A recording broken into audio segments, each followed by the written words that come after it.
अस्सलाम वालेकुम व्यूअर्स, मैं हूं मीर बालाज टीम पाक कराची के साथ। इस वक्त हम मौजूद हैं इलियासकोट के इलाके में। यहां पर टीम सरेआम लांडी टाउन की जानिब से रोज़ाना की बुनियाद पर रोज़ेदार अवाम में जो है अफ्तारी करवाई जाती है।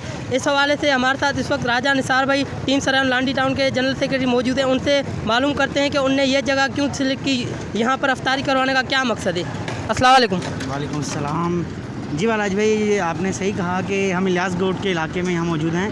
दरअसल यहाँ इस इलाके को सिलेक्ट करने की वजह यह है कि इस एरिया में पूरी पट्टी एक लंबी सी पट्टी है। यहाँ पे कहीं भी कोई ऐसी जगह नहीं, कोई ऐसा मकाम नहीं कि जहाँ पे मुसाफिर खड़े होकर अफ्तारी कर सकें। और दूसरा, यहाँ आप रोड की अगर हालत देख सकें तो कैमरामैन आपको अगर रोड की हालत दिखाएंगे तो रोड ऐसा है कि यहाँ के गाड़ियों गुजरते तकरीबन अगर कोई गाड़ी इस पट्टी पे आती है तो 5 से 7 मिनट वो ले जाएगी।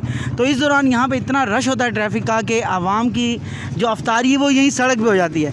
लेकिन यहाँ पे कोई ऐसी सहूलत मैसर नहीं है जिससे लोग अफ्तार यहाँ कर सके। तो हमने ये इलाका देखा तो हमें ये मुनासिब लगा कि हम इस जगह पर लोगों को अफ्तारी कराएँ।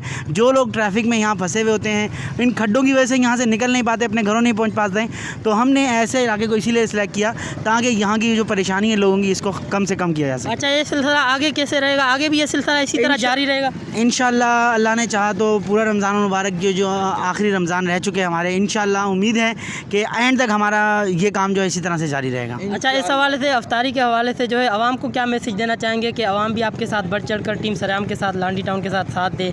हम ये चाहते हैं, जैसे देखें हम लोग यहाँ काम कर रहे हैं, इस तरह अगर आप लोग भी अपने इलाके के अंदर देखें कोई ऐसी लोकेशन, कोई ऐसे मकामात जहाँ पर लोगों को अफ्तारी कराई जा सके, कोई ऐसी सहूलत मैसर ना हो, तो आप लोग बढ़ चढ़ कर इस काम में हिस्सा लें ताकि ये नेकी का काम है। कोई इसमें देखें आपको कोई मना नहीं कर सकता, बल्कि सवाब मिलेगा। आम दिनों में अगर कोई शख्स किसी को पानी पिलाता है तो उसका सवाब 1 गुना होता है, लेकिन रमज़ान शरीफ के महीने में आप अगर किसी को पानी पिलाते हैं तो 70 गुना ज़्यादा उसका सवाब मिलता है। तो हम इंशाल्लाह सवाब की नीयत से ये काम कर रहे हैं। तो अल्लाह ने चाहा, हिम्मत दी अल्लाह पाक ने, तो हम इंशाल्लाह इस साल भी करेंगे और आइंदा साल भी इस काम को जारी रखेंगे इंशाल्लाह। बहुत शुक्रिया।